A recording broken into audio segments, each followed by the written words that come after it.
नमस्कार,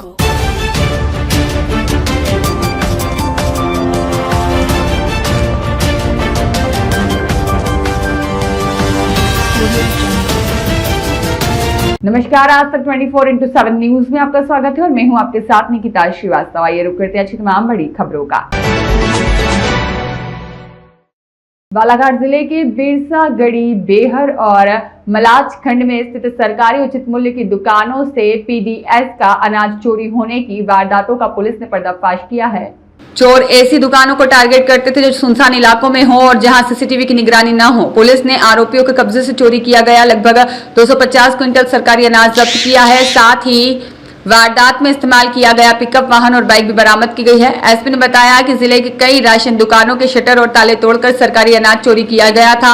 लगातार हो रही घटनाओं को देखते हुए एसआईटी का गठन किया गया, जहां टीम ने तकनीकी साक्ष्यों, मुखबिर तंत्र और निगरानी के आधार पर मलाजखंड क्षेत्र में एक संदिग्ध पिकअप वाहन को घेराबंदी कर पकड़ा, जिसमें चालक सहित 4 आरोपियों को हिरासत में लिया गया। आरोपियों ने गढ़ी, बेहर, बिरसा और मलाजखंड थाना क्षेत्रों की कुल 13 चोरी की घटनाओं को अंजाम देना स्वीकार किया है।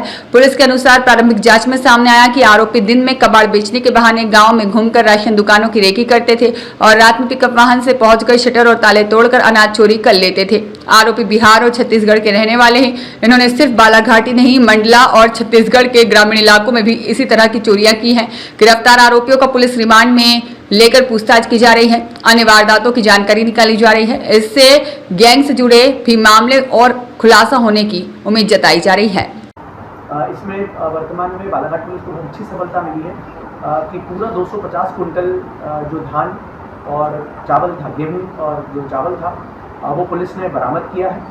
बरामद करने के साथ ही जो 4 मुख्य आरोपी थे, जिसमें सानू मंसूरी, पिता रज़ाक मंसूरी, ये वैसे मूलतः जालौन जिले उत्तर प्रदेश के रहने वाले हैं। वर्तमान में कबीरधाम कवर्धा जो है छत्तीसगढ़, वहाँ पे निवासी हैं। रंजन वर्मा, पिता गजराज वर्मा, ये भी कबीरधाम का निवासी है। इसी के साथ सद्दाम शाह, पिता रुस्तम शाह, जो कि जालौन उत्तर प्रदेश के रहने वाले हैं, और रिजवान शाह, जो कि जालौन के रहने वाले हैं। चारों को हिरासत में लेकर पुलिस ने रिमांड में लिया है।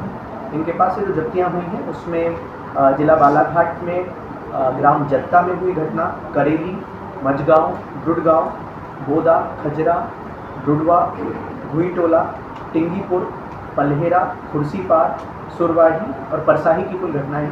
ऐसी 13 घटनाएं हैं जो बालाघाट जिले में हुई थी। पिछले 2 साल से ये घटनाएं हो रही थी। इसके लिए जो इंटरस्टेट गैंग काम कर रहा था, प्लस जो व्हीकल से यूज़ कर रहे थे, ये पिकअप व्हीकल है। कभी कभी ये लोकल का पिकअप व्हीकल इस्तेमाल कर लेते थे किराए के नाम पे, और कभी जो इनमें से एक आरोपी सानू मंसूरी का जो उसने सेकेंड हैंड पिकअप व्हीकल खरीदा है कवर्धा में जो रजिस्टर्ड है, उसको ये लोग इस्तेमाल कर रहे थे।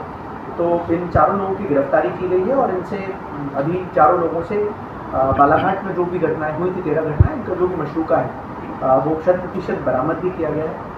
और इससे एक चीज़ें और समझ में आई है कि कई बार क्योंकि चोरी में जो मशरूका होता है कम होता है, तो अधिकतर लोगों का और ऐसा मानना होता है कि पीडीएस के जो दुकानदार हैं उन्होंने ही शायद किसी को बेच दिया हो या घटना की हो।